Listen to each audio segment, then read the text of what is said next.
Hey guys, and welcome back to Born Traveller, and welcome to Pogradec in Albania. Okay, let's get started. So I'm finally back in Albania, about to finish my Balkans trip. I've been here since March, and I'm leaving at the end of October. So I've done pretty much the whole season here in the Balkans, and it's been absolutely fabulous. From the cold days in Durrës when I was freezing my nuts off, to the warm, hot days in Mostar. Over the next few days, we're going to have a look around this little beach town. Basically, this is the Albanian version of Ohrid, without the history. So basically it's a beach town, essentially. Today it's quite windy, and believe it or not, it's quite cold. You might see me in a jacket, because the temperatures here are plummeted. It's 16-17 degrees, and it's quite windy today. So went out in shorts and t-shirt, and it was cold. So I put a jeans and a top on. And the reason I put it on is because we're going to go here, check out this pier restaurant, see what it's like. As you can see, the waves are up. This is the lake, this is not a beach, this is the lake. And the waves are, normally here, it's really calm, but the wind's quite up today. So yeah, we've got like waves almost like a sea. So it's a pretty nondescript cafe, to be honest. There's no name, which is really weird. It's quite strange. Yeah, we can have a look around this place, see what it's like. Wow, pretty cool, isn't it?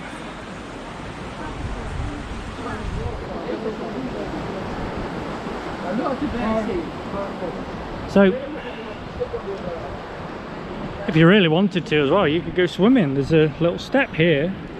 Wow, crazy. So we get some beautiful views of Macedonia over here. As far as I'm aware, hang on, I'm trying to get my bearings right where Macedonia is. So this is Albania, so that over there must be Macedonia. It could be there as well, actually. I'm not quite sure how far around it goes. So we've got this beautiful restaurant here. It's absolutely gorgeous. Whoever built this knew what they were doing, but I said there's no name to it. It's so strange. But I think we'll sit in the sun for a bit and see how we get on.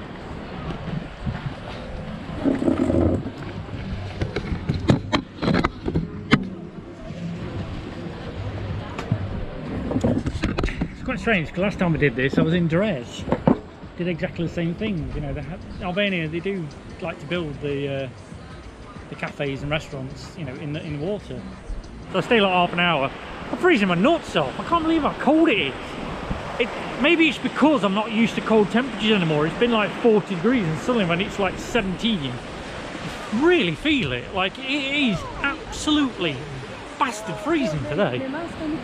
So we're going to walk down the beach a bit and see what it's like in the daytime. Well, this is interesting. Oh, little old guys playing dominoes. This is quite popular here. I've not really seen this much in the Balkans. I won't film too much, but wow, it's not like common you see that. That's what I was expecting to see a lot of, actually. And really, I'm not saying I'm not seeing it at all, but that's the most I've seen since I've been in the Balkans. As I said, we do have a beach here, which is not bad, probably man-made, you know, but you know, I mean, you could have a decent holiday here, I think. I mean, the weather's lovely in the summer. This beach is not that dirty. I mean, it's not great, but if you bought a nice beach towel, I wouldn't see any reasons you can't enjoy it. Nice little addition. They've got a nice basketball hoop here. Rare, you see that on beaches. You can't get away from the views though. The views here are absolutely spectacular. You know, I don't care who you are or where you live. You know, I was in Dubrovnik recently, and yeah, Dubrovnik is probably nicer, but this place is not far behind. There's some big branding here. We've got Torana Bank sponsoring a bin, and then over here, courtesy of Vodafone, you can sit down. I just think that's quite funny. Yeah, so all the big companies are offering the local services, not the government, the local companies. I just want to keep walking because I just want to see what else there is, because really there's not that much to do. I'm just trying to find something to do, to be honest. This is a nice building though. Wow, I mean, this is an old building, this one. Look at that. I would imagine that would have been some kind of fashionable cafe or somebody's very expensive house. Actually, it looks like there's still somebody lives in it. They're modern. Wow. Why do you not live in there? But I think that's about it. At the end there seems to be maybe a little river and another hotel. As most of the Balkans is, it's a nice place to be, you know. Like, it's not gonna wow you like Dubrovnik, but you are not gonna be, well, you're gonna be relaxed. I mean, that's the thing I found about the Balkans is I've really enjoyed. The people are very, very laid back here. It's very safe. You don't have to worry about your safety here. If you go to France or Spain or Portugal or Italy, you are much, much more likely to get robbed. Here, if you got robbed in Albania, then you are probably the luckiest person in the freaking world. I mean, I've left my camera, I've dropped my, I think I would mention this, I dropped my wallet and I picked, like, somebody, like, straight away was like, oh, your wallet's on the floor, you know. Not my passport or anything, I carry a little wallet and I'm always dropping it. It's only got a bit of money in it, but I mean, that's why I'm laid back about it. But it's just so safe in this country. It's not the only one. I mean, Albania, Macedonia, Serbia, Bosnia, the ones I've visited, I have never ever felt unsafe. Not once. Not even like late at night. As I say, when I was in Nish, 2 o'clock, 3 o'clock in the morning, I'm walking the backpack. If you want to see that video, you can go back and watch it now.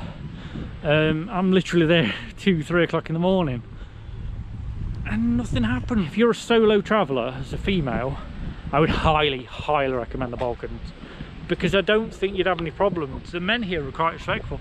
The Balkans has something that most of Europe's lost. It's still got family values, it's still got the traditions, you know, that I don't know how to explain it. People are respectful here. They just live life like it was 60 years ago, where you didn't have to lock your doors, where you don't have to worry about walking down the street, somebody grabbing your camera, like in London, you know, where they're literally just riding up on the pavements and grabbing someone's camera.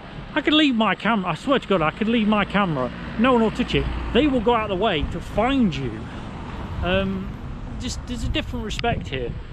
Maybe I'm wrong, but I've been here all year and all I can say is on the surface level, as a tourist, I feel very, very safe. The kind of person I think this place is perfect for is somebody who wants to come here and relax.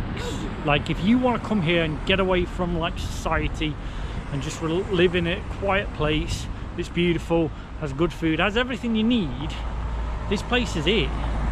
Because you've got all the bars, cafes, you've got high-speed internet, you've got everything you need, but no one's going to bother you. You can see here, like, the life here is very, very laid back.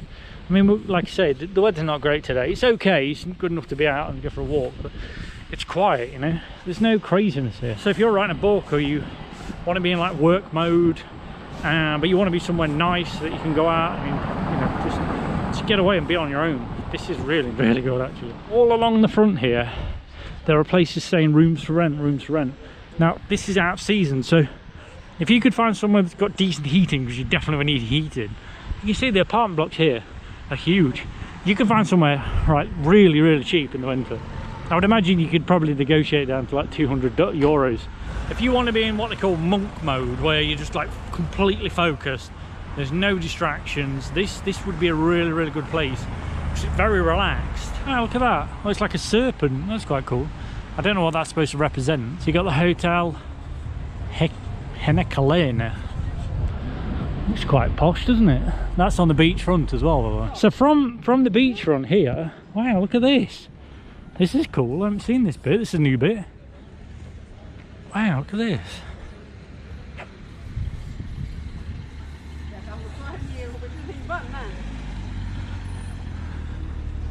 It's pretty cool, isn't it?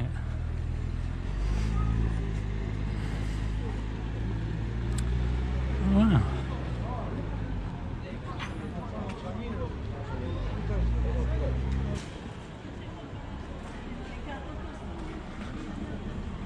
I'll say the lake's there, and then obviously you've got this boulevard that's, you know, pedestrianised, there's no cars. Well, there is down the sides, but they can't come down the main bit. So it's quite safe to walk down here. Right, so I've reached the top of there. There's some steps here. My apartment's down there, it's only like 10-minute walk from here. Let's go up here and see what else there is. I don't think there's much, but there is quite, I wouldn't say there's huge amount to explore. There's more than I thought. Oh wow, look at this street. Wow, that's cool. Now that's a really good street to get some photos on. This guy sells everything but the kitchen sink. If I see a kitchen sink, it'd be quite funny. Yeah. Weirdly, there's lots of barbers. I've never seen so many barbers. I bet in this town there must be 50 barbers. I swear to God, every other shop seems to be a barber. We figured out the problem for Pogradec. Now I might be pronouncing it wrong, by the way, but I think I've already figured out the problem with this place is it's not Ohrid. Ohrid has the history, it has the old town, it has everything you want. Here, it does have everything on the pier front. If Ohrid didn't exist, this place would be packed. The problem is, you've got a better version of the same place just over the water. Although this is in a different country, and I don't think there's any airport near here, even though it's only like, as far as you can see, it's only about 2 hours. But guys, when you see what I'm about to turn around, you cannot understand how the hell this beach is not packed. Look at this water. Just look at it. I mean, look at this beach. There's one guy here, there's another, looks like a woman with a kid. That's it. We've got almost bloody Santorini down here with the boats and everything. You tell me how this beach is not packed. It is not cold. It is still 25 to 30 degrees. And look at that water. Just look at that water, guys. Look at all this. You've got all the little fishing boats. And I bet you can rent half of these.